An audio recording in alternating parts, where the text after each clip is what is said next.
You stand at a crossroads, unsure which path to take. The weight of a big decision presses down, clouding your thoughts. Marcus Aurelius, a Roman emperor and Stoic philosopher, offered a key to this lock nearly 2,000 years ago.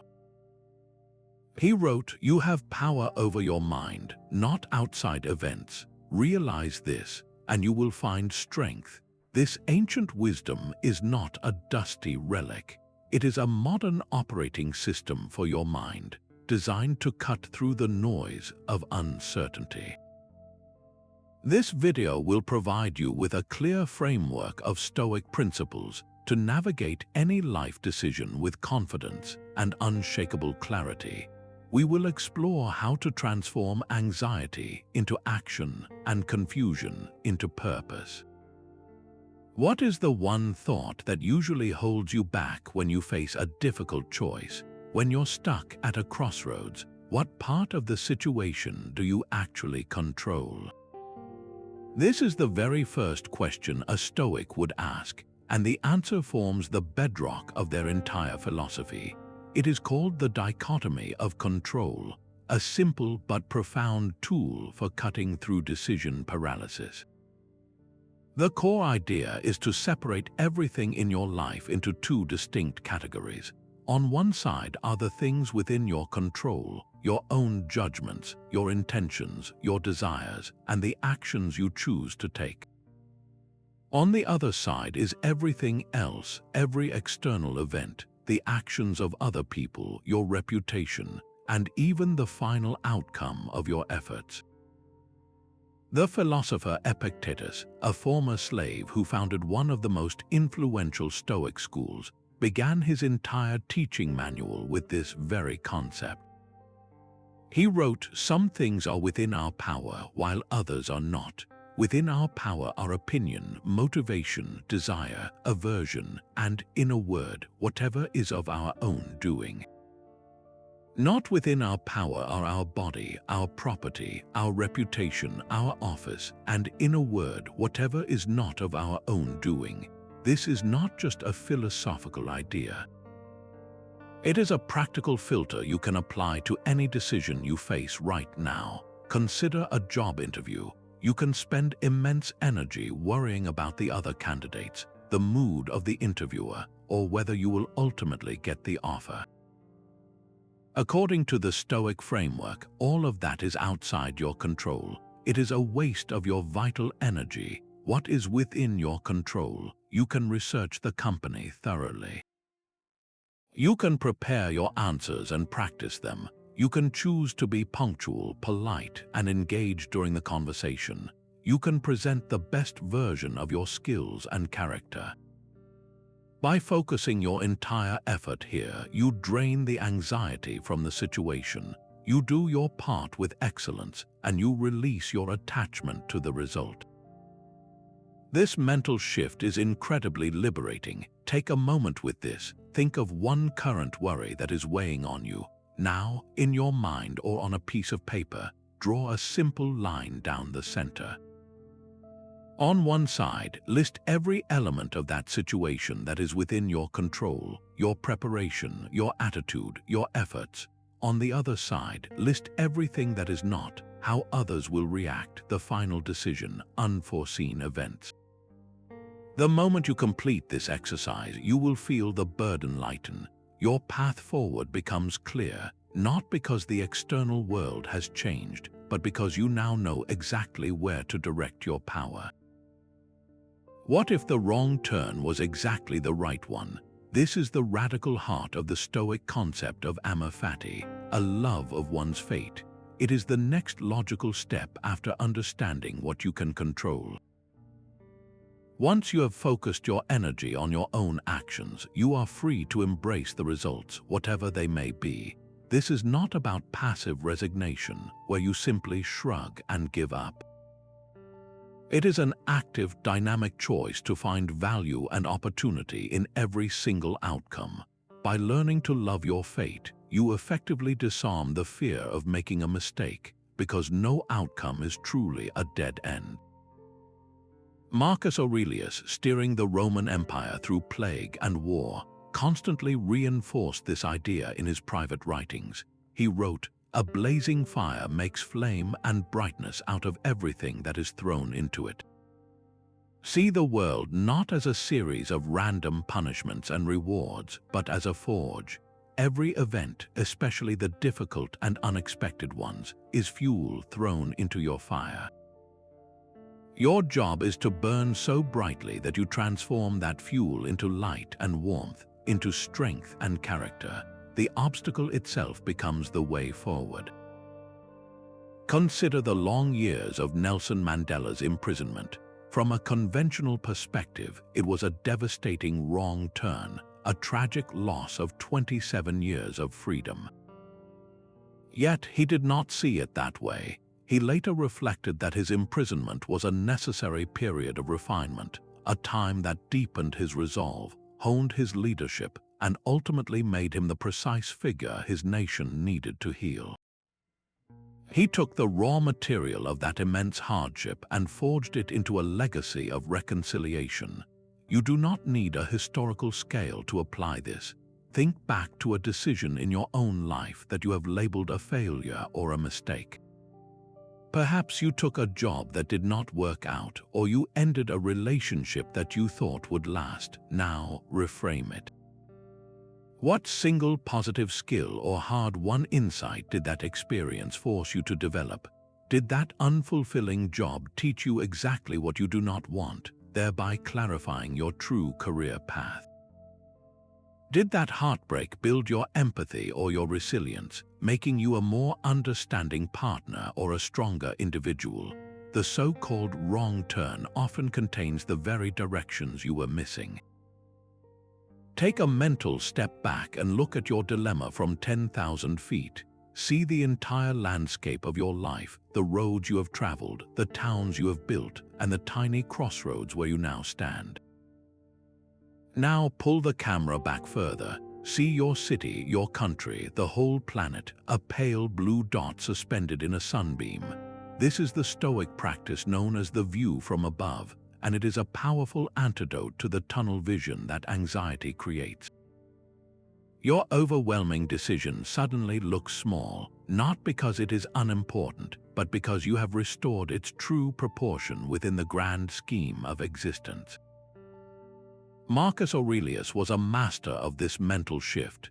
In the midst of imperial duties and military campaigns, he would constantly remind himself of this cosmic perspective. He wrote, "Remember how long you have been putting this off, how many times you have been given a period of grace by the gods and not used it. Now you must finally recognize the universe of which you are a part and the governor from whom you descend." He reflected on the vastness of time, noting that the longest posthumous fame is utter insignificance, a mere fleeting moment in the face of eternity. This was not meant to make his life seem meaningless, but to free him from the petty fears and pride that could distort his judgment.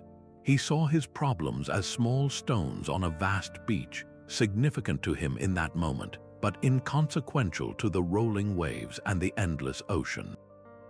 You can apply this right now to the decision that feels so heavy. Close your eyes for a moment and try this brief visualization. Picture your specific worry, the one keeping you awake at night. Now imagine watching it from high above your home, then higher still, until you see the curve of the earth. See the continents shift, the clouds swirl, the day turn to night and back to day again. From this vantage point, does the outcome of your decision change the rotation of the planet? Does it alter the course of human history? Most likely, it does not. This is not to diminish your experience, but to expand your capacity to handle it. The emotional charge around the choice dissipates, replaced by a quiet, steady clarity. You see the problem for what it is, a single event in the long and winding story of your life. Now, project your mind forward in time. How will you remember this crossroads 1 year from now?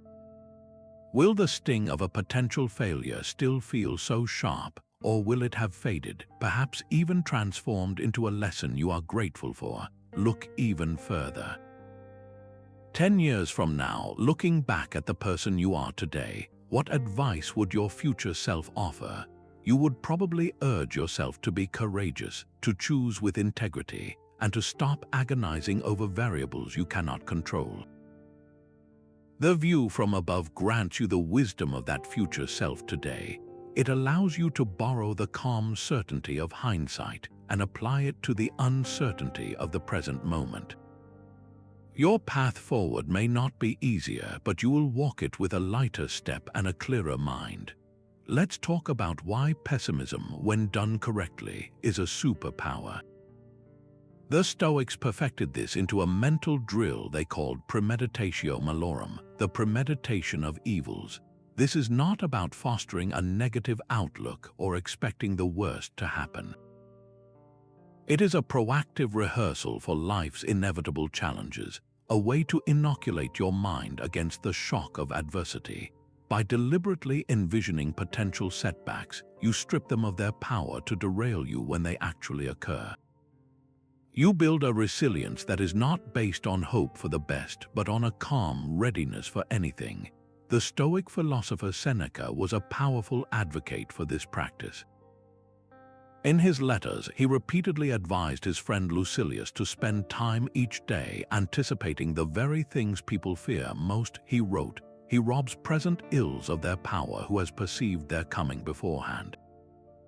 He advised Lucilius to rehearse poverty, exile, and illness in his mind, not to live in dread of them, but to realize a profound truth: you can endure them. You have within you the capacity to face these challenges with dignity. The goal is to see that the mere possibility of these events is far more frightening than the reality, and that your character can remain unbroken. Apply this to a modern decision like starting your own business.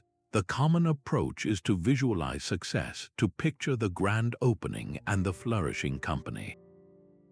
A Stoic would add a crucial grounding step. They would sit down and consciously premeditate the potential evils. What if a key client leaves in the first month?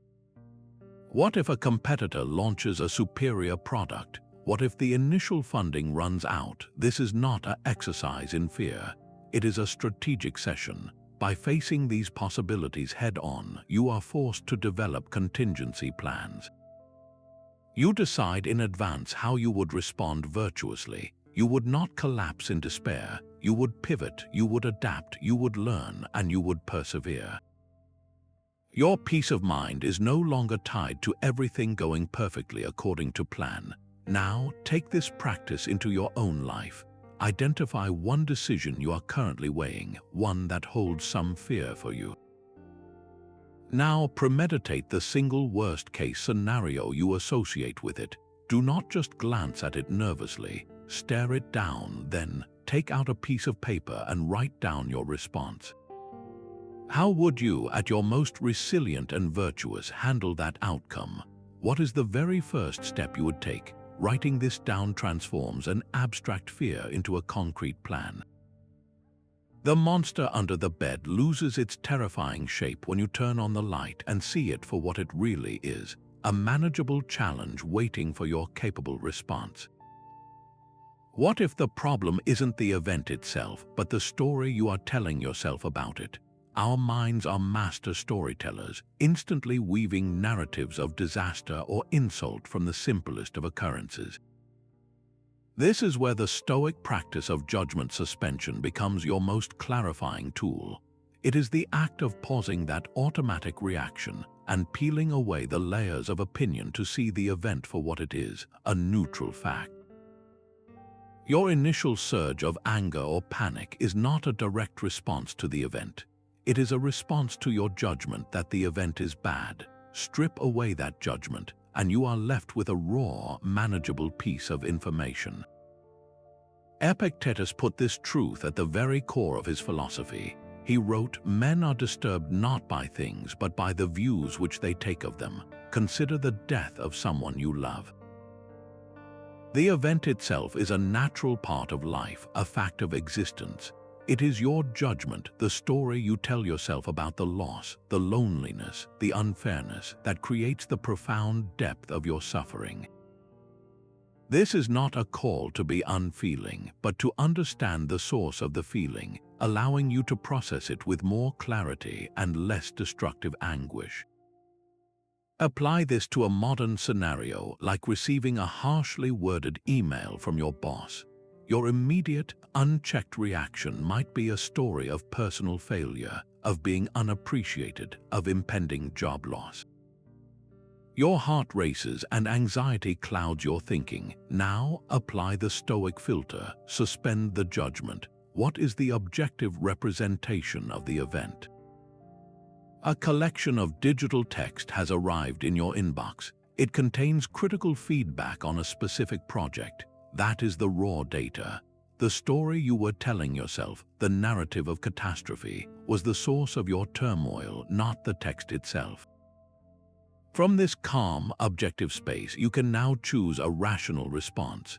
You can assess the feedback for useful points. You can draft a professional reply, or you can request a clarifying conversation. The power has shifted from the event back to you. Try this with a recent stressor in your own life. Take a moment to recall something that upset you this week. Now describe it to yourself using only neutral, objective language, as if you were a camera recording events or a scientist noting data. Instead of saying my day was ruined by a terrible traffic jam, you would say, my car was stationary on the highway for 45 minutes. Instead of saying my friend was incredibly rude to me, you would say, my friend did not return my phone call for 3 days. Do you feel the difference? The emotional charge dissolves, leaving behind a simple situation that can be addressed or simply accepted with a clear and steady mind. At any crossroads, there is only one question that truly matters.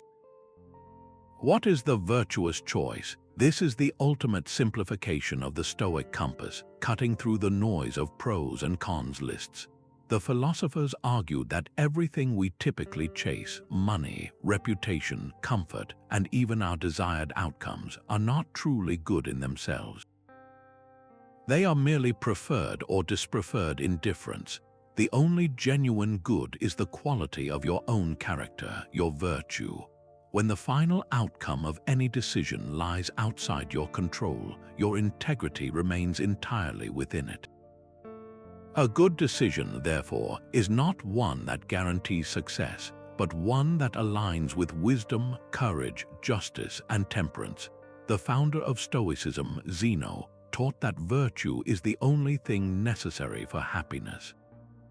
His successor, Cleans, reinforced that a virtuous life is in perfect harmony with nature. Marcus Aurelius constantly returned to this anchor in his private meditations. He wrote, "The fruit of this life is a good character and acts for the common good. Everything else is just leaves on the tree and dust on the wind. Your character is the fruit, the only lasting harvest." Consider a stark modern choice. You are offered a lucrative promotion, but accepting it would require you to oversee layoffs you believe are unjust, or to market a product you know is misleading. The external reward, the money and the title, is a preferred indifferent. It is not inherently evil, but it is not the good. The virtuous path, though it may mean walking away from that financial security, is the only one that preserves your integrity. While the path of compromise might lead to temporary comfort, it erodes the very core of your self-respect. The path of virtue, even if it leads to short-term hardship, grants you a long-term peace that no salary can buy. You sleep soundly knowing your actions matched your principles. Apply this lens to a dilemma you are holding right now. Hold it up against the 4 cardinal virtues one by one. First, is it wise? Does this choice reflect a clear understanding of the situation and its consequences, or is it driven by impulse or ignorance? Second, is it courageous? Does it require you to face a fear, to stand up for what is right even when it is difficult or unpopular? Third, is it just? Does this decision treat others fairly and contribute to the common good, or does it serve only your own interest at another's expense? And fourth, is it temperate? Is it a balanced choice free from the extremes of overindulgence or excessive avoidance? When you filter your decision through these questions, the fog of secondary concerns clears away. The path forward may not be easy, but its rightness becomes unmistakably clear. The most powerful way to navigate a choice is to first master what you truly want. This is the Stoic discipline of desire, a form of mental training that redirects your deepest yearnings from the unpredictable external world to the unshakable territory of your own character. Much of our indecision and anxiety does not come from the crossroads themselves, but from the nature of our wants. We fixate on obtaining a specific job title, a particular yes or no from someone else, a guaranteed outcome that dangles just beyond our grasp. The discipline of desire asks you to make a profound shift. Instead of wanting the promotion, you learn to want to act with excellence and integrity in your current role. Instead of craving a specific reaction from a loved one, you focus on your desire to communicate with patience and compassion. You move the target of your longing from what you cannot command to what you can, your own actions and intentions. Epictetus, who began his teachings with the Dichotomy of Control, brought this concept to its logical and liberating conclusion. He instructed his students to curb your desire completely, for if you desire something that is not within your control, you are bound to be disappointed. He advised them to desire only what is up to us, and to avert only what is contrary to nature. What is contrary to nature is not hardship or difficulty, but the corruption of your own reason and virtue. By aligning your desires with your nature as a rational, social being, you free yourself from the endless cycle of hope and fear that external outcomes create. Your satisfaction is no longer held hostage by events you cannot direct. Consider the common anxiety of giving a presentation. The conventional approach is to desire the applause, the approving nods, the positive feedback from the audience. You tie your sense of success and self-worth entirely to their reaction, which is a recipe for preemptive disappointment and nervousness. Now apply the discipline of desire. Your goal shifts. You no longer desire their approval. You desire to be well prepared, to speak clearly and honestly, to serve your audience with valuable information, and to remain calm and focused regardless of the room's energy. You walk into that room having already achieved your true objective, because your objective was entirely within your power the whole time. The applause becomes a pleasant bonus, not the measure of your worth. Take a moment with a decision you are facing. On one side of a mental list, write down the external things you desire from this choice, the specific outcomes you are hoping for. Perhaps it is a certain salary, a particular person's agreement, or a guaranteed result. Now, on the other side, reframe each one. Transform that desire for a high salary into a desire to negotiate skillfully and with self-respect. Transform the craving for another's agreement into a desire to express your viewpoint with clarity and to listen to theirs with an open mind. Transform the need for a specific result into a deep desire to handle any outcome with resilience and grace. Feel the difference in your body as you do this. The tension that comes from grasping at distant, fragile outcomes begins to dissolve, replaced by the solid, immediate confidence that comes from knowing you can control the one thing that matters most, the person you choose to be in the face of any result.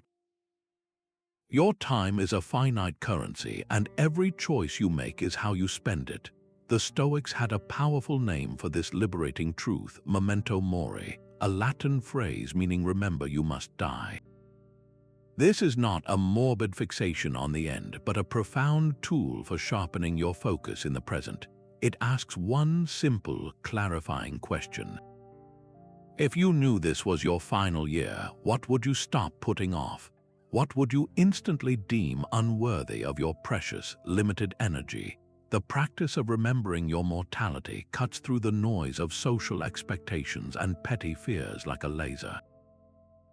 It burns away vanity and forces you to confront what is truly meaningful, what will define your legacy long after you are gone. Marcus Aurelius, writing by candlelight in his military camp, returned to this thought again and again to ground his imperial power in humble purpose. He wrote, "You could leave life right now. Let that determine what you do and say and think." He reflected on the fleeting nature of all things, noting that the longest posthumous fame is utter insignificance. For him, death was not a tragedy to be feared, but a deadline that gave urgency and weight to his every virtuous action. How does this change a real-life decision?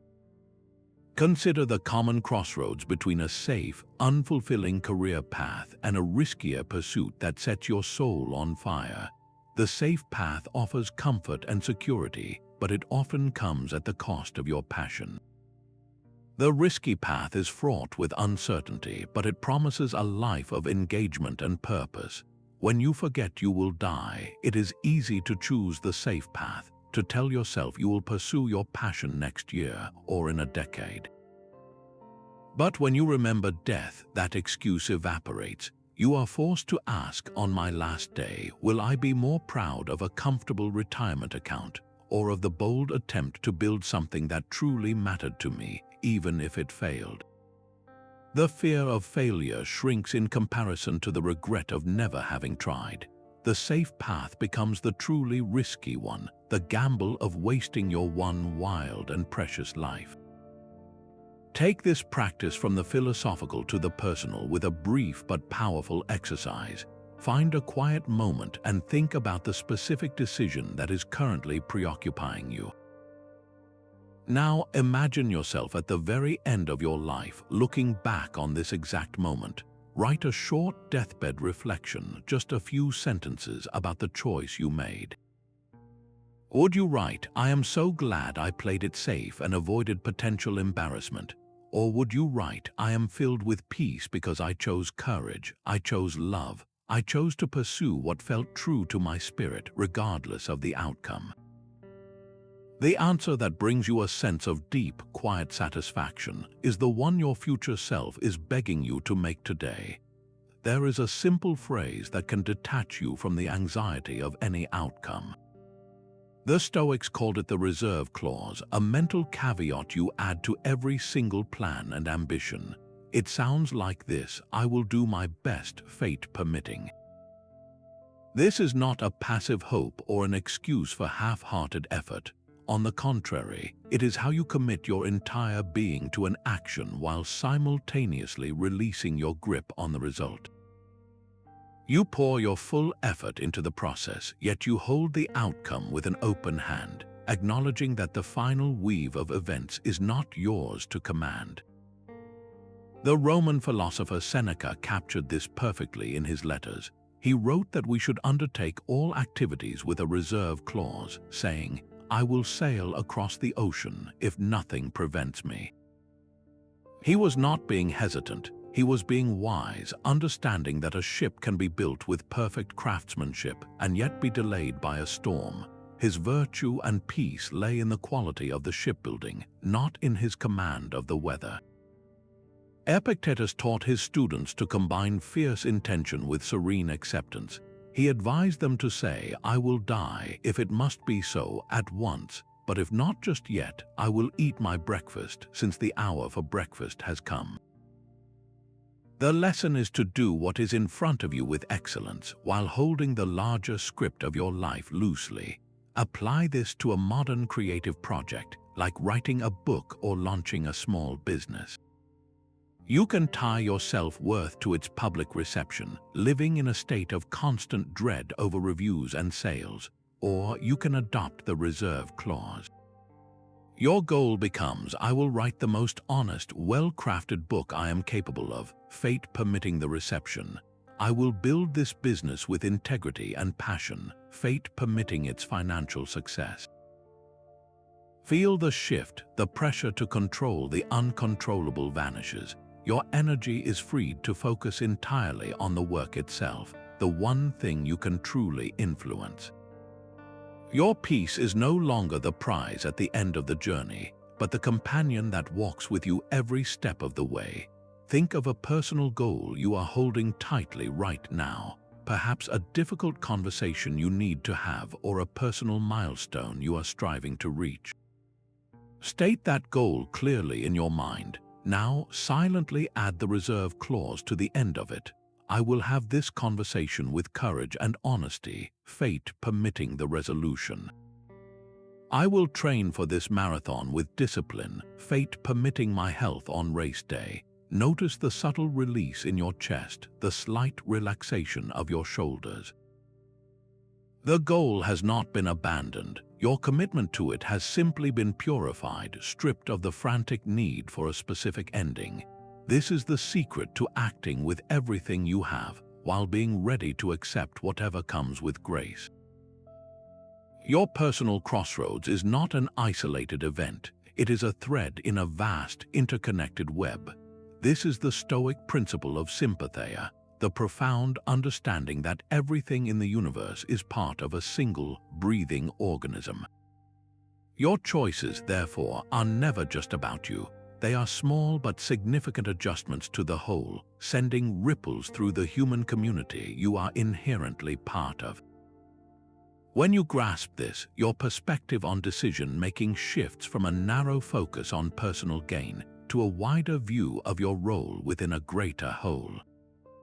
Marcus Aurelius constantly returned to this truth to guide his immense power. He wrote that rational beings are made for one another, and that to help others is according to nature. He saw the universe as a single living being with one substance and one soul, and he understood his own mind as an emanation from the governing intelligence of that whole. Your own mind is a fragment of that same universal reason, which means your purpose is intrinsically linked to the welfare of others. This is not a vague spiritual idea, but a practical compass for any choice. Consider a career move. You could evaluate it purely on salary, title, and personal comfort. A Stoic applying Sympatheia would add another, deeper layer of consideration. How does this role serve the common good? Does this company's product or service genuinely improve lives, or does it cause harm? Will this position allow me to use my unique talents to contribute something of value to my community? The answer might not lead you to reject a lucrative offer, but it will infuse your work with a sense of purpose that transcends a paycheck. You are no longer just an employee. You are a citizen of the world fulfilling a small but essential function. Now bring this to your own dilemma. Look beyond the immediate pros and cons list for yourself. Ask, if I make this choice, what ripple effect will it create? How will it impact my family's well-being and stability? How will it affect my colleagues or the culture of my workplace? Could this decision, in some small way, benefit or harm people I have never even met? Perhaps choosing the more ethical supplier supports fair labor practices overseas. Maybe opting for a career in education directly shapes the next generation. Your personal crossroad is a junction in a much larger network of roads. The path you choose does not just determine your destination, it influences the terrain for everyone connected to you. This awareness does not make decisions harder, it makes them more meaningful. It transforms a personal calculation into a moral contribution, aligning your life with the harmonious order of the universe itself. What if having fewer options actually leads to better choices? This question strikes at the heart of a culture that screams more is always better. The Stoics proposed a radical alternative, the art of finding profound contentment with less. This is the final piece of our framework, a practice designed to build unshakable resilience by voluntarily embracing simplicity. When you systematically reduce your dependence on external comforts, you perform a kind of psychological strength training. You prove to yourself through direct experience that your happiness and your capacity for clear judgment do not depend on a vast array of possessions or perfect conditions. You realize you are already enough right here, right now. Seneca, a man of immense wealth, was its strongest advocate. He regularly prescribed for himself what he called poverty practice, setting aside a certain number of days each month to live with the bare minimum. He wrote, "Set aside a certain number of days, during which you shall be content with the scantiest and cheapest fare, with coarse and rough dress, saying to yourself the while, 'Is this the condition that I feared?'" His goal was not self-punishment but liberation. By voluntarily experiencing what he most feared, he drained poverty of its terror. He discovered the bedrock of his own character, a self that remained intact and capable of joy even when his luxurious cushions were taken away. The teacher Musonius Rufus took this further, framing hard training as essential for a virtuous life. He argued that comfort and ease are the enemies of the soul, while difficulty and effort are its greatest teachers. He taught that one must practice not just in theory, but in the cold, in the heat, through thirst and hunger. This voluntary discomfort is the whetstone that sharpens your will and clarifies your mind. How does this translate to modern decision-making? When you are terrified of losing your comfortable salary, you might stay in a soul-crushing job for decades. When you are addicted to the constant dopamine hit of social media validation, your choices become skewed toward what will earn you likes, not what is true to your values. But if you have practiced doing without, if you have proven to yourself that you can be happy with a simple meal, a quiet evening, and your own thoughts, then that fear of loss loses its grip. You become braver. The temptation to have it all, which is really just a fear of missing out, no longer paralyzes you. You can make a clear choice based on principle, not on panic. Try a modern version of this poverty practice. Commit to a 24-hour digital detox where you remove the constant noise of notifications and entertainment. Or for 1 week, eat simple, modest meals, savoring the food without distraction. Notice the initial discomfort, the itch for more. Then, notice what emerges in that quiet space, a sense of calm, a clarity of thought, a realization that you are still perfectly fine. This is not about depriving yourself forever, but about building the muscle of contentment so you are never a slave to your own desires. What is one comfort you rely on that you could voluntarily set aside for just a short time? It might be that extra coffee, the streaming service binge, or the constant need to check your phone.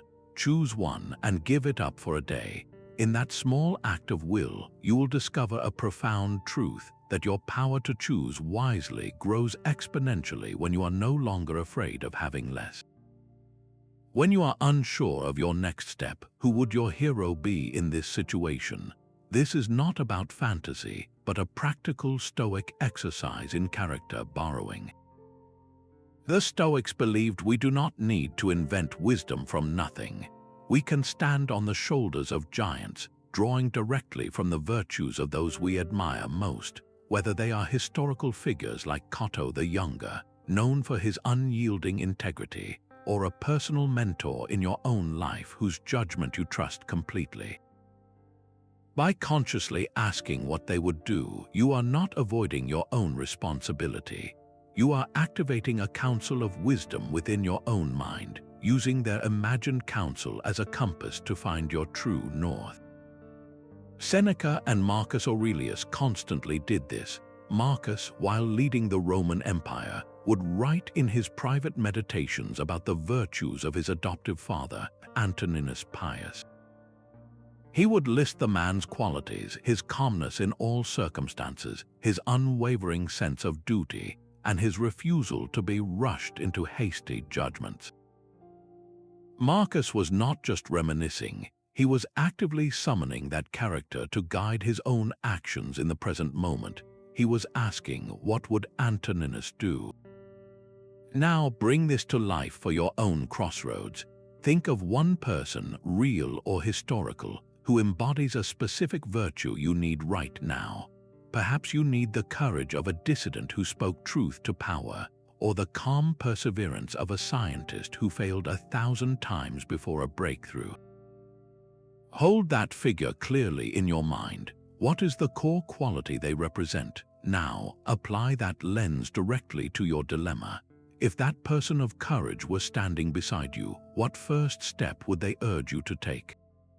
If that figure of integrity were whispering in your ear, what compromise would they advise you to reject? The answer is rarely a complex philosophical treatise. It is often a simple, direct course of action that your own fears had been obscuring. Take a moment and make this tangible. Choose one Stoic guide for the decision you are facing right now. It could be Marcus Aurelius for his thoughtful leadership, Epictetus for his resilient clarity, or perhaps a grandparent known for their quiet strength. Then take out a piece of paper and write down a single question at the top. What would my guide do in my exact situation? Write the answer not as a vague ideal, but as a concrete action. They would have the difficult conversation today. They would decline the lucrative but unethical offer. They would take the first small step on the new path, even though it is frightening. In writing this down, you are not just planning an action. You are aligning your own character with the best parts of humanity and stepping forward with a confidence that is not entirely your own, but is now yours to use. The Stoics saw every barrier not as a stop sign, but as raw material for transformation.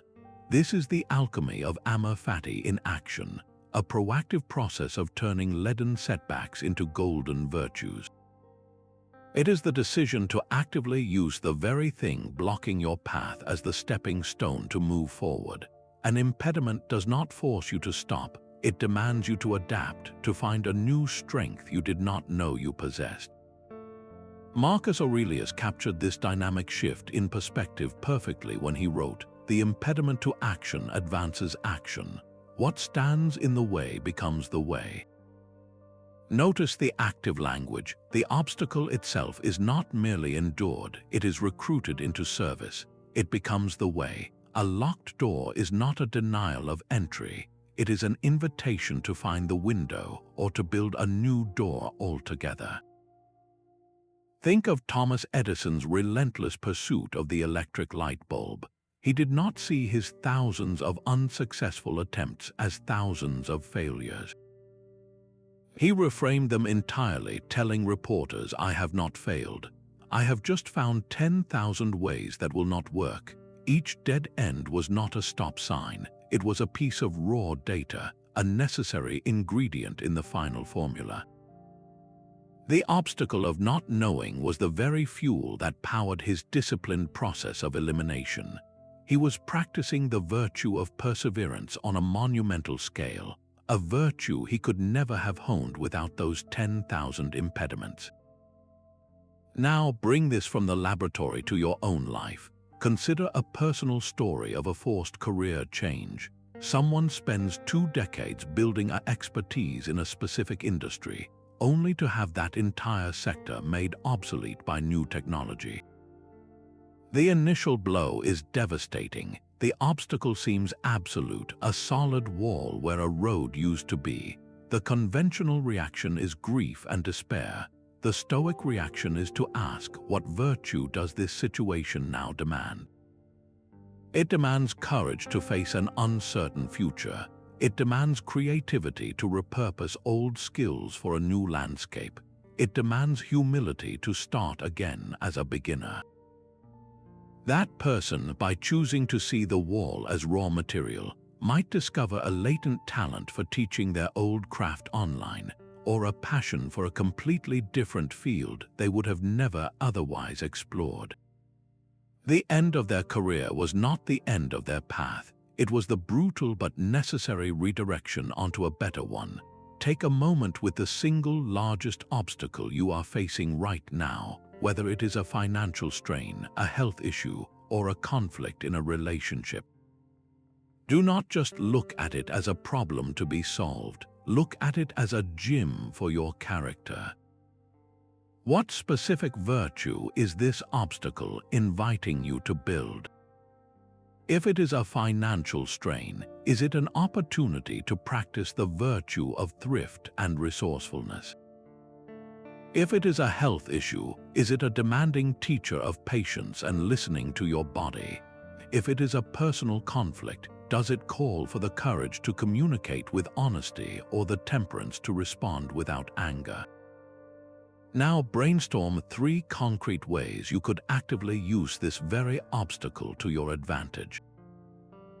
Could that financial pressure force you to develop a budget that finally brings you peace of mind? Could that health challenge lead you to a deeper appreciation for the good days? Could that conflict be the catalyst for a conversation that ultimately strengthens the relationship?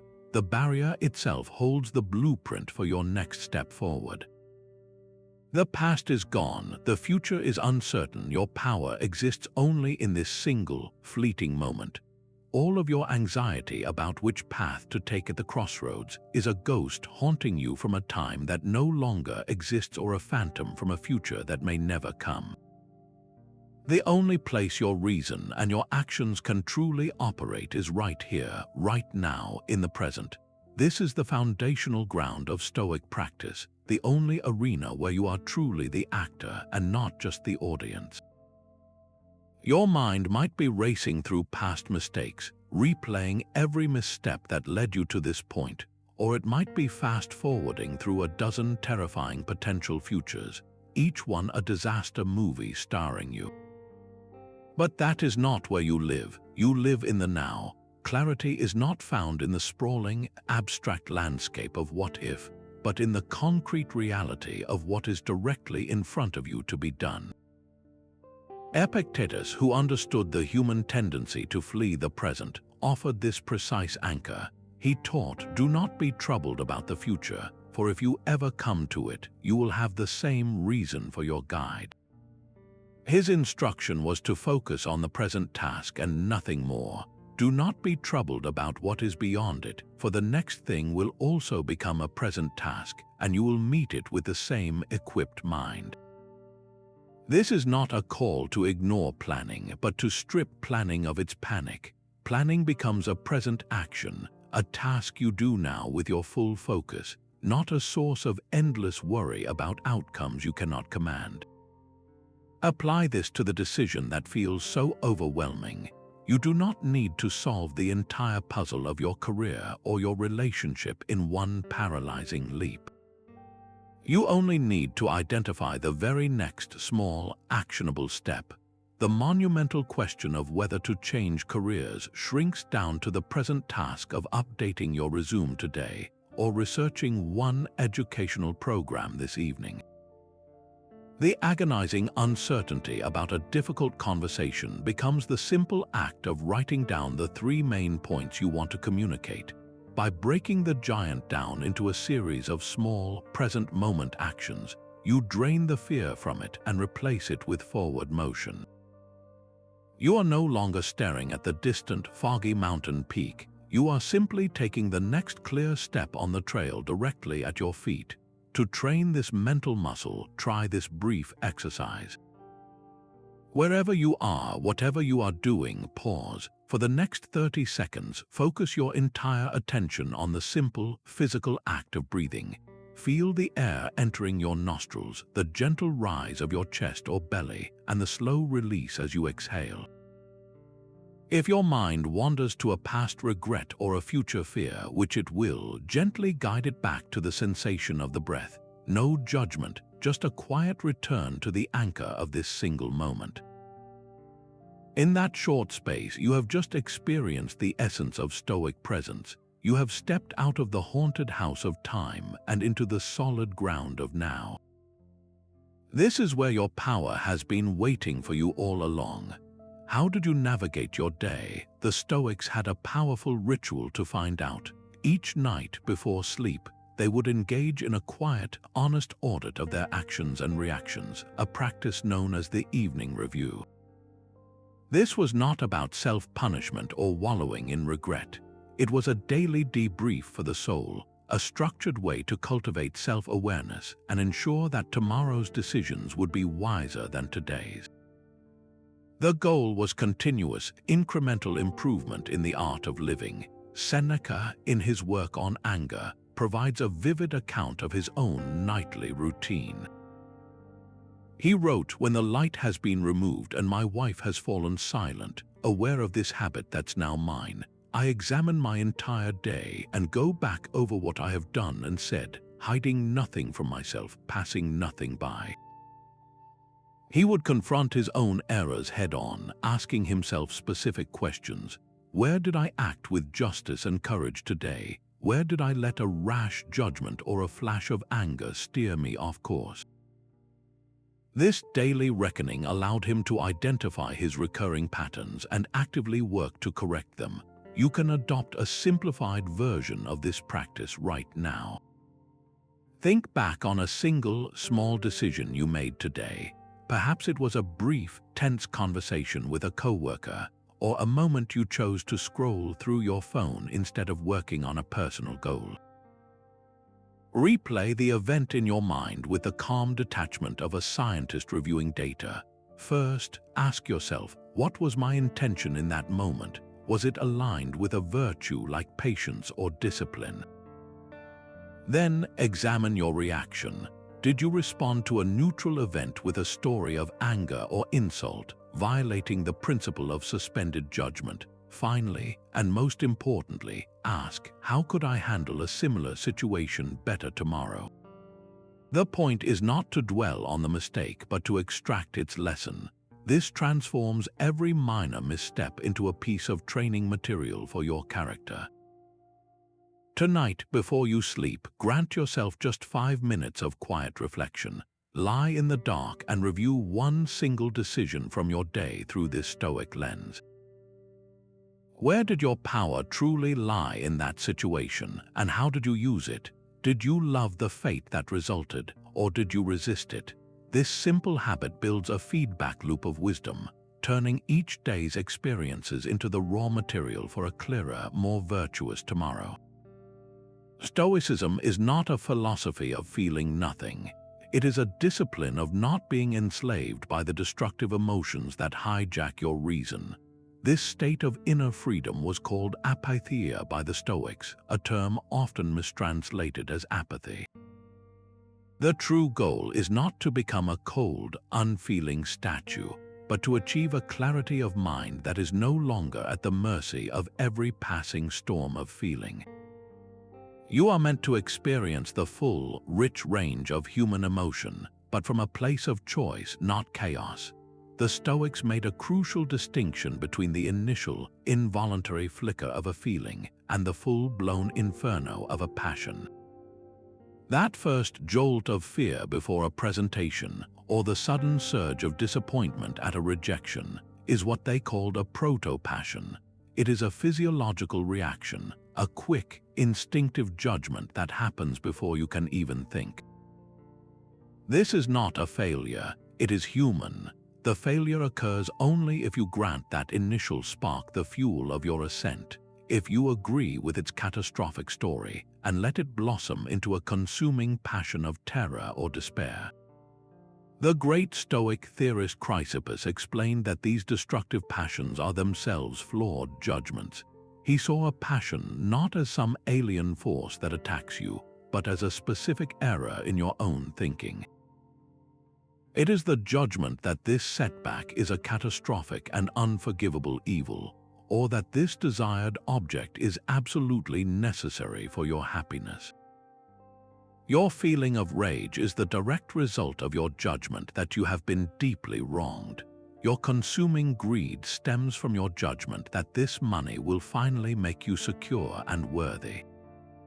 The emotion is the symptom of the underlying cognitive error. Consider a critical financial decision. Imagine you are investing a significant sum. If you act from a place of greed, you are operating under the flawed judgment that massive, quick gains are not only possible but necessary for your well-being. This passion will blind you to risk, push you towards speculative bubbles, and likely lead to a painful loss. Conversely, if you act from a place of panic and fear, you might pull all your money out of the market at the first sign of a downturn, cementing your losses and missing the eventual recovery. The passion, in either case, ensures a poor outcome. Now, contrast this with a decision made from apatheia. You feel the initial pull of greed, the quickening pulse at the thought of a huge return. You acknowledge the proto-passion, but you do not assent to its story. You then feel the chill of fear, the nervousness about potential loss. You notice that too, without letting it take the wheel. From this calm, unenslaved center, you can assess the investment with reason. You research diligently, you weigh the risks and rewards logically, and you make a choice based on data and a clear-headed strategy, not on the frantic whispers of a passion. Your inner peace is no longer tied to the market's unpredictable gyrations. Take a moment to reflect on a recent, smaller decision that went poorly. What emotion was really in the driver's seat? Was it a flash of anger that led you to send a sharp email you now regret? That anger was likely based on the flawed judgment that the other person's action was a personal insult intended to harm you. Was it a wave of anxiety that caused you to avoid a difficult but necessary conversation? That anxiety was rooted in the judgment that potential discomfort is a fate to be avoided at all costs. By identifying the specific flawed judgment behind the emotion, you disarm it. You see the puppet strings, and in that seeing, you begin to cut them. When pursuing a goal, how will you know when you have reached enough? This question is the silent anchor in a storm of wanting, a Stoic tool for defining the finish line before you exhaust yourself on an endless track. The relentless chase for more money, a higher title, or greater recognition is a trap that guarantees perpetual anxiety, because the goalpost will always move just one more step away. Stoicism offers a profound alternative, the deliberate practice of defining sufficiency. It is about discovering the precise point where your needs are met and your life is good, allowing you to redirect your energy from acquisition to living. Seneca saw this with piercing clarity, observing the folly of those who travel across oceans to increase their wealth, yet never increase their self-sufficiency. He wrote of people who extend their estates, adding field to field, without ever asking what true wealth is, the wealth of a mind content with its own resources. This is not about having little, but about knowing when you already have what you need to flourish. Apply this to a career decision. Imagine you are offered a promotion that comes with a significant pay raise but demands 60-hour work weeks, constant travel, and chronic stress. The external reward is undeniable, but a Stoic would pause to consult their predefined measure of enough. What is the income level that comfortably covers your needs, allows for savings, and funds your genuine joys? What is the title that allows you to use your talents without sacrificing your health or your relationships? By setting this boundary in advance, the decision transforms. It is no longer a simple choice between more or less. It becomes a choice between a life of hollow accumulation and a life of rich, engaged living. The clarity of enough cuts through the seductive noise of prestige. Take a moment to define your own enough in one key area of your life. It could be about your career, your possessions, or your social status.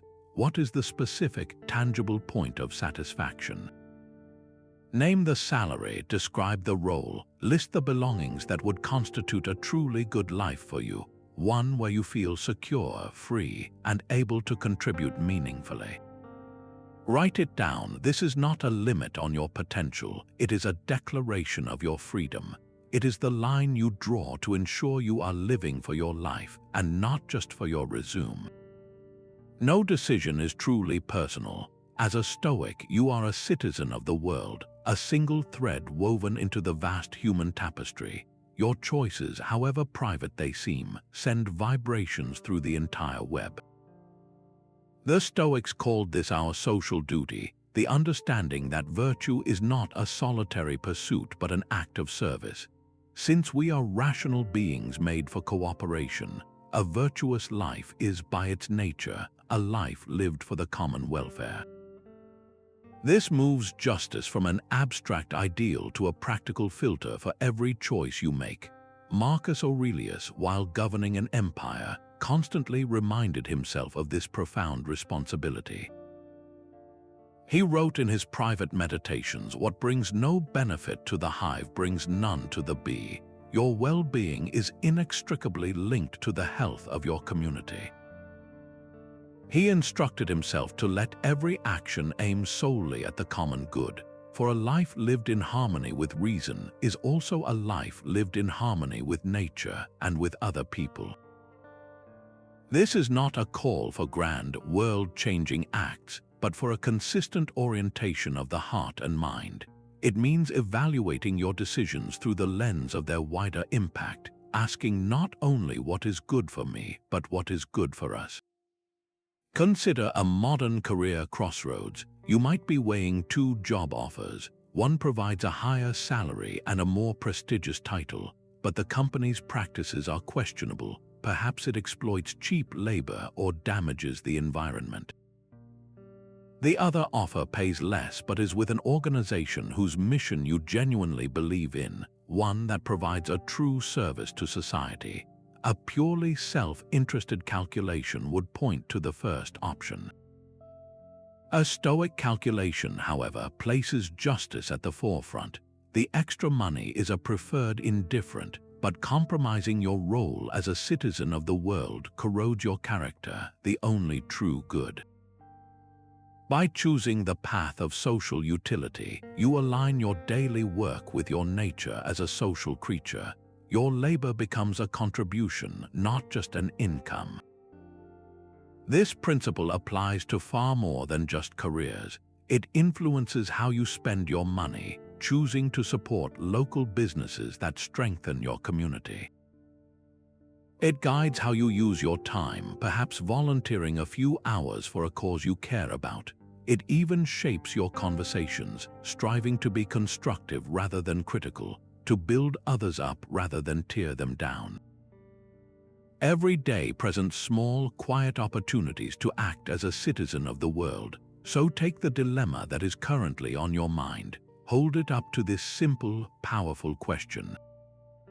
Which option best serves the common good? Does one path clearly offer more benefit to your family, your colleagues, or your community than the other? The answer might not make the decision easy, but it will make it right, infusing your choice with a purpose that stretches far beyond yourself. Regret is a heavy anchor. The Stoics had a simple, sharp tool to cut it loose. They understood that the past is the ultimate external event, completely and forever outside your sphere of command. To chain your present energy to a moment you can no longer touch is not just painful. It is a fundamental error in judgment. It is irrational. The only rational use for a past event, whether you label it a success or a failure, is as a source of data to inform your next virtuous action. The philosopher Epictetus, with his characteristic bluntness, laid out the stark truth. He said, "Do not seek for things to happen the way you want them to. Rather, wish that what happens happens the way it happens, and you will be happy." He used the analogy of a broken vase. If your favorite vase shatters on the floor, you can scream and cry and wish it were still whole, but your wishing does not reassemble the pieces. The vase is broken, that is the reality. Your only choice is to accept that reality and decide how to sweep up the pieces without cutting yourself further. Your regret changes nothing about the past, but it paralyzes your present. Consider the common weight of a college major you now feel was a mistake. You spent 4 years and a significant amount of money studying something you no longer use, and you look at that time as a loss. The Stoic response is not to pretend you are happy about it, but to accept it as a fixed part of your history, an unchangeable fact. Then you mine it for its single, crucial lesson. That so-called wrong turn taught you what does not fulfill you. It provided you with a specific set of skills, even if just in perseverance, that you would not otherwise have. It directly shaped the person you are today, a person now clear enough to recognize a misalignment. The past decision is not a burden. It is the very compass pointing you toward your true direction. Now bring this home. Bring to mind one past decision you genuinely regret, a choice that still carries a sting. It could be a financial misstep, a hurtful word spoken in anger, or a path not taken.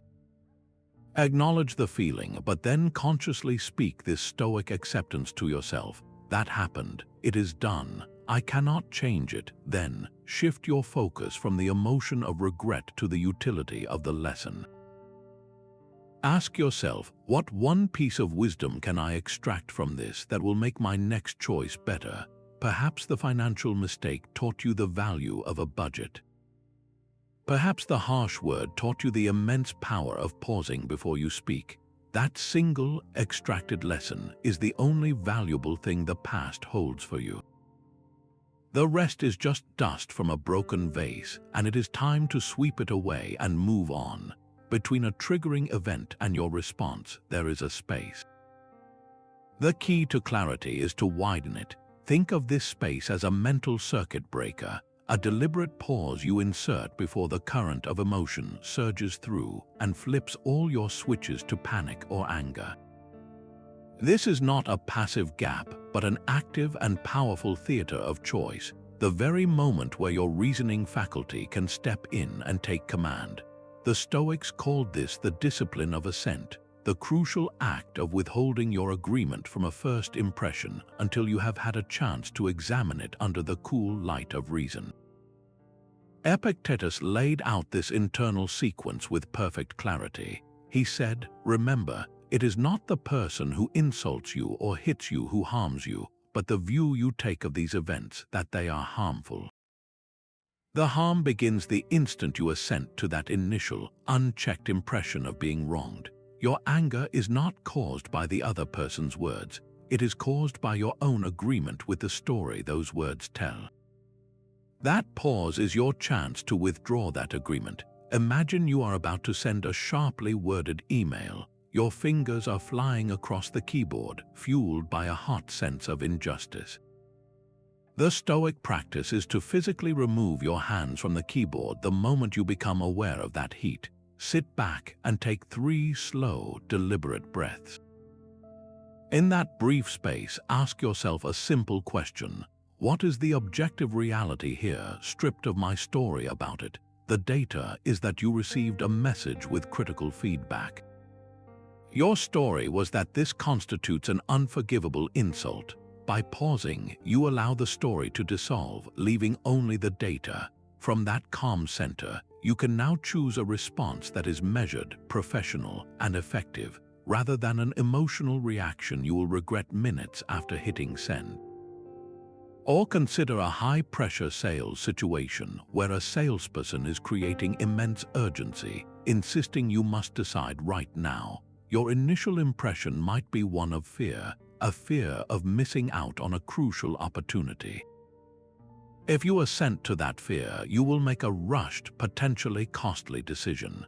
But if you enact the pause, you create room for your reason to speak. You can ask for time to think, to read the fine print, or to simply walk away.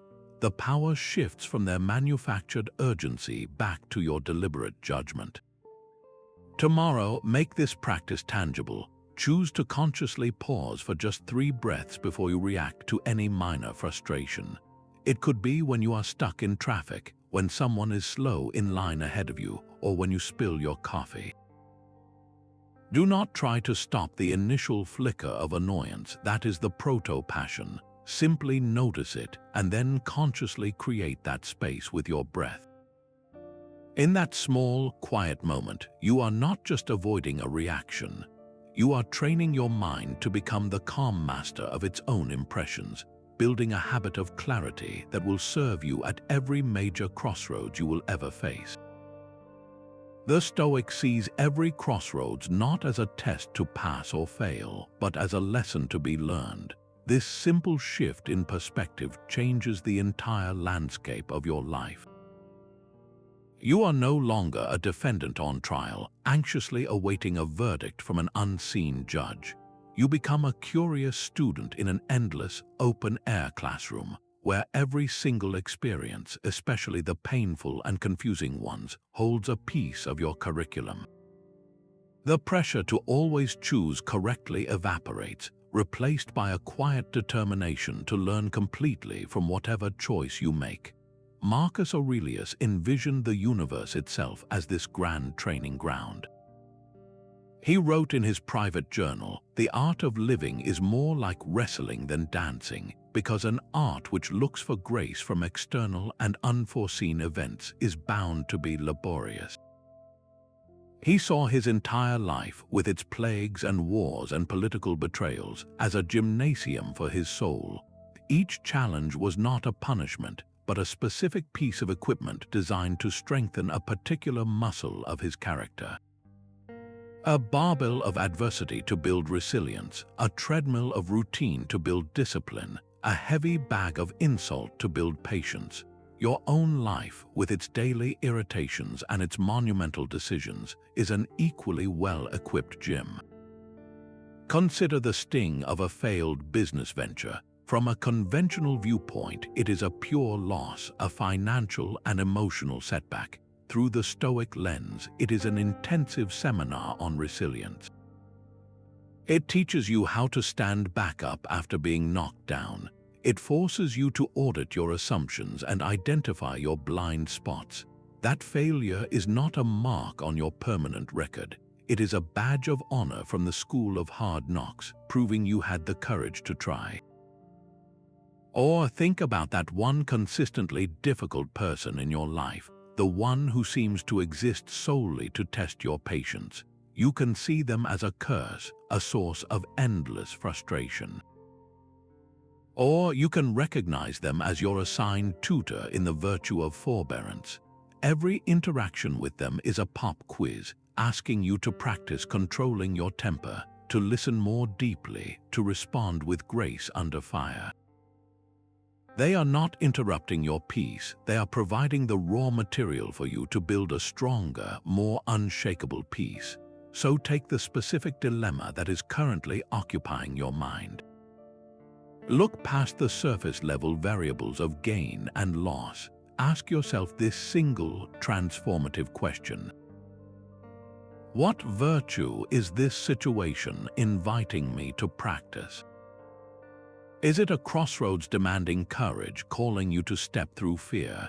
Is it a puzzle of justice, asking you to weigh the common good against personal interest? Is it a masterclass in temperance, challenging you to find contentment with less? The answer reveals your true assignment, turning your anxiety into focused intention and your confusion into a clear path for growth. Gratitude is not merely politeness for a Stoic, it is a weapon against the anxiety of wanting more. This practice grounds you firmly in the reality of the present, reminding you of the foundation you already stand on before you even consider which path to take. When you are fixated on what you lack, every decision is fraught with the fear of missing out, of not getting enough. But when you consciously acknowledge the goods you already possess, you realize you are already whole, and your choices become expressions of purpose, not desperate grabs for security. This is why Marcus Aurelius, in the privacy of his thoughts, compiled long and specific lists of what he was grateful for. He did not just note grand abstractions, he wrote down thanks for the kindness of his family, the lessons from his teachers, and even the simple fact that his body was still functioning despite his age and ailments. He was actively building a mental fortress of sufficiency, brick by grateful brick. This daily inventory immunized him against the fear of loss that paralyzes clear thinking. Apply this to your own crossroads. Before you weigh the pros and cons of your decision, perform a quick but deliberate gratitude inventory related to your current situation.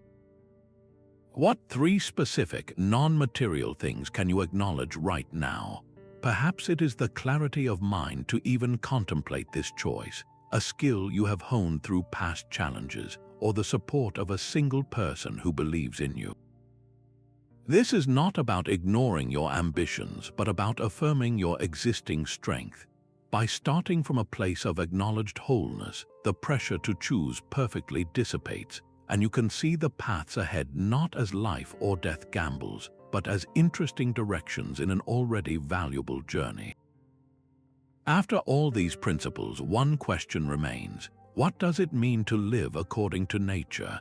This phrase is the ultimate Stoic compass, the final synthesis of every tool we have explored. It is not about retreating to the wilderness.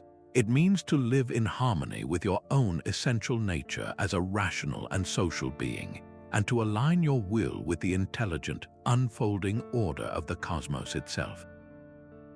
The founder of Stoicism, Zeno, defined this as the very goal of life, the telos. He taught that happiness is found in living in agreement with nature, which is to live according to virtue. This is the grand unification of all Stoic practice. It means using your reason to act virtuously, accepting the flow of universal nature with Amor Fati, and actively fulfilling your social duties as a citizen of the world. Your rational mind is a fragment of the universal reason that governs all things, so to live according to your own true nature is to live in harmony with the nature of the whole. Think of a major life decision like a complete career change in your 40s. The conventional questions are about salary, security, and status. The Stoic question, the ultimate question, is about alignment with nature. Is this path a rational use of my unique talents and experiences? Does it allow me to act with justice, courage, and wisdom? Does it contribute to the common good, fulfilling my role as a social being? And can I accept whatever outcomes arise from this choice, trusting that they are part of a larger, coherent whole? If the answers are yes, then the path is natural, regardless of its external difficulty. The fear of starting over loses its power because you are not merely changing jobs, you are stepping into your ordained role within the cosmos. Your personal desire and universal purpose become one, so hold your own potential paths up to this final, clarifying light. Does one choice feel forced, a contortion of your character to fit an external expectation? Does the other, even if it is more challenging, feel like a more authentic expression of your core self and your place in the human community? That deep, intuitive sense of rightness is your rational nature recognizing its home. It is the quiet signal that you are not just choosing a path, but answering a call to live as you are designed to live. No matter the crossroads, your final place of retreat and power is an unassailable fortress, your own mind. The storms of external events may rage against its walls, but they cannot force an entry without your consent. This is the ultimate Stoic sanctuary, the inner citadel where your true sovereignty lies. While you navigate the unpredictable world of jobs, relationships, and finances, your inner judgment, your character, and your will remain your own, providing a security that no circumstance can grant or take away. Marcus Aurelius, who faced constant political intrigue and military threats, constantly withdrew into this mental fortress. He wrote, "Nowhere can a person find a quieter or more untroubled retreat than in his own soul. Constantly grant yourself this retreat and so renew yourself." He was not hiding from his duties, but reinforcing the very core from which he could perform them with clarity. Your inner citadel is not built of stone, but of the disciplined judgments you choose to hold. It is the space where you decide what any external event means, or if it means anything at all. Epictetus, born into slavery, knew that true freedom was found not in his physical chains but in the training of his will. He declared that no one is truly master of another person, only of their own choices and aversions. He taught that the well-trained will is invincible, for it only contends in the arena it can control. Imagine applying this to a disastrous outcome from a decision you made. You took a calculated risk on a new business and it failed completely. Financially, it is a ruin. From the outside, it looks like a total defeat, but from within your inner citadel, the event is just an event, a collection of facts. The financial loss is an external, a preferred indifferent that has been taken away. Your character, however, remains entirely within your command. You can choose to respond with resilience, to learn from the failure, and to begin again with hard-won wisdom. Your integrity is not only intact, it has been battle-tested and proven. Your peace of mind does not depend on the success of the venture, but on the knowledge that you acted with courage and are now handling the consequence with grace. The fortress walls hold firm. Take a moment now to close your eyes and visualize this inner stronghold. See its high, impenetrable walls under a calm sky. This is your mind, your reasoned purpose. Now picture your current worries and fears. Give them the form of an army of soldiers gathered outside the gates. They shout and clamor, they threaten and demand, but watch as they are powerless to scale the walls or break down the gate without your permission. Their noise is just noise. Their presence is just a fact. They cannot touch the quiet commander within, the you that observes it all with steady clarity. From this sanctuary, you can look out upon any crossroads and know that no matter which path you choose, your true self remains secure, unassailable, and forever free. This entire journey through Stoic wisdom brings us to a single, unshakable truth. Your clarity at any crossroads does not depend on predicting the future or controlling the world around you. It rests on the disciplined mastery of your own mind. The power to choose well is forged in the space between an event and your reaction, in the courage to love your fate whatever it may be, and in the quiet practice of aligning your desires with your own virtuous character. This is the robust and timeless framework the Stoics offer, a mental operating system for a life of purpose amidst uncertainty. The key thread running through every principle is that our true strength lies not in commanding externals, but in refining our internal judgments, desires, and actions. The philosopher Epictetus perfectly unified this entire practice into two fundamental tasks. He said, there are two things to work on. First, to work with your impulses and not to act aimlessly. And second, to work with externals, dealing with them in a way that is always in accord with reason. Everything we have explored is a variation on this profound duality, mastering the self and engaging the world from a place of reason. These principles are not a one-time solution to be understood and filed away. They are a living toolkit, one you must carry with you and use daily. The evening review, the premeditation of challenges, the pause before you react, these are the drills that build your resilience muscle. This is a philosophy of doing, not just of knowing. So as you move forward from this moment, I leave you with one final, reflective call to action. Look at the decision you are facing this week.